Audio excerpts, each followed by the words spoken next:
What is the hardest part of your work or day? Good, physical. Physically.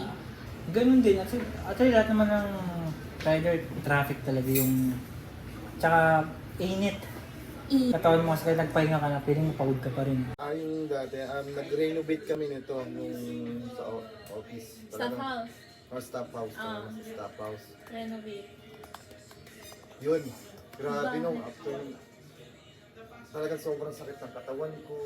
Lalo na sa ASC dati, pagka apply tayo ng application, morning andun ka na eh. So hahabulin mo yung meron ng pagpapasa yung oras yun. Kaya nakakapagod yun. Tapos, siyempre mabalik ka rito ng lunch, before lunch, para kumain. Ngayon, babalik ka dapat yung may 3 ako. Kaso may mga ibang billing ka na dadalhin, lahat hahabulin mo yung oras din doon. Yung medyo parang pressure ka doon. Yung magdadrive ako ng tanghaling tapat tapos walang traffic, Nakakapagod yun for you? nakakaantok. Yung antok, nakakapagod. Yung parang gusto mo na lang humiga. Yung pinaka-araw na pagod ako nung galing ako ng office kasi ang oras na move it ko after office. Tapos, diretso move it na. Yung pagod ka ng buong araw. Start ako ng mga 8 to 12. Hindi porket nakamotor ka, madali. Mahirap din. Kasi yung init, kung umuulan, tatanggapin mo lahat. What affects you most? Being mentally tired or physically tired?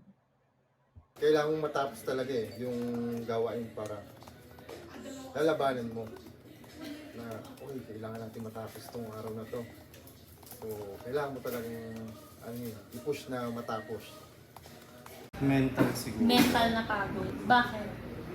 Kasi minsan parang komplikado yung mga tricks na gagawin. Kasi yung katawan parang na siya, sumasabay na lang din siya. So dapat mas advance yung thinking mo, ganun. Tsaka dapat mabilis yung reflex. Sa akin, mental. Bakit? Kasi mabablackout ka o kaya mabablanko ka rin. Talagang pagkapagod yung utak mo, babagsak ka rin. Kasi magkaroon ka ng pagkakamali, maksidente ka. Yung utak natin connected to our body.